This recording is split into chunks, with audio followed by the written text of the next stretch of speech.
भगवान विष्णु और महालक्ष्मी संतुलन का रहस्य। बहुत समय पहले की बात है। क्षीरसागर में शेषनाग पर विराजमान भगवान विष्णु गहन ध्यान में लीन थे। उनके चरणों में विराजमान थी माता महालक्ष्मी, जो संसार को समृद्धि, सुख और सौभाग्य प्रदान करती है। महालक्ष्मी ने देखा कि पृथ्वी पर लोग दिन रात धन के पीछे भाग रहे हैं, परंतु फिर भी उनके जीवन में शांति नहीं है। कहीं अत्यधिक धन होकर भी अशांति है, तो कहीं परिश्रम के बावजूद अभाव। माता लक्ष्मी ने विष्णु भगवान से पूछा, स्वामी, मैंने तो सबको धन, वैभव और संसाधन दिए हैं, फिर भी मानव दुखी क्यों है? भगवान विष्णु मंद मुस्कान के साथ बोले, देवी, क्योंकि लोग संतुलन भूल गए हैं। धन जीवन का साधन है, लक्ष्य नहीं। पृथ्वी पर अवतरण। इस रहस्य को समझाने के लिए दोनों ने पृथ्वी पर साधारण मानव रूप में आने का निर्णय लिया। वे एक छोटे से गांव पहुंचे। वहां उन्होंने दो घर देखे।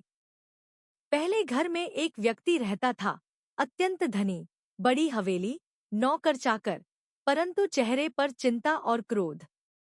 वह हर समय डरता था कि कहीं उसका धन कम न हो जाए। दूसरे घर में एक गरीब किसान रहता था। सीमित साधन थे, छोटी झोपड़ी थी, लेकिन चेहरे पर संतोष और मन में शांति। वह मेहनत करता, ईमानदारी से कमाता और ईश्वर का धन्यवाद करता। महालक्ष्मी आश्चर्यचकित हुईं।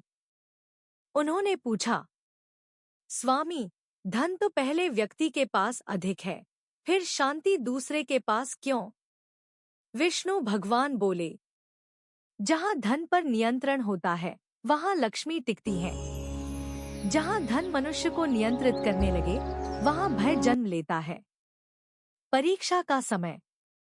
भगवान विष्णु ने धनी व्यक्ति की परीक्षा ली। उन्होंने उससे कहा, यदि तुम्हारा आधा धन किसी जरूरतमंद को देना पड़े, तो क्या दोगे? धनी व्यक्ति घबरा गया और बोला, नहीं, यह धन मैंने बहुत मेहनत से कमाया है। फिर विष्णु भगवान किसान के पास गए और वही प्रश्न पूछा। किसान मुस्कुराया और बोला, यदि किसी की आवश्यकता है, तो थोड़ा नहीं, जितना संभव हो, दे दूंगा। भगवान ने दिया है, वही रखेंगे। महालक्ष्मी यह देखकर भावुक हो गई। महालक्ष्मी का रहस्य। माता लक्ष्मी बोली, अब मैं समझ गई। मैं केवल धन नहीं हूं, मैं सद्बुद्धि, संतोष और कृतज्ञता भी हूं। भगवान विष्णु ने कहा, इसीलिए मैं सदा तुम्हारे साथ हूं। क्योंकि धर्म के बिना धन विनाशकारी होता है और धन के बिना धर्म अधूरा। जीवन का संदेश। तब माता महालक्ष्मी ने पृथ्वी के लोगों को आशीर्वाद देते हुए कहा, जहां परिश्रम, ईमानदारी और दया होगी, मैं वहीं वास करूंगी। भगवान विष्णु ने अंतिम संदेश दिया, जीवन में सुख चाहिए तो धन, धर्म और कर्तव्य, तीनों का संतुलन बनाओ। उस दिन से यह माना जाता है कि महालक्ष्मी वहां नहीं जाती जहां लालच होता है, और भगवान विष्णु वहां नहीं रहते जहां अधर्म होता है। इस कथा से सीख। धन साधन है, उद्देश्य नहीं। संतोष सबसे बड़ी संपत्ति है। ईमानदारी लक्ष्मी को स्थिर करती है।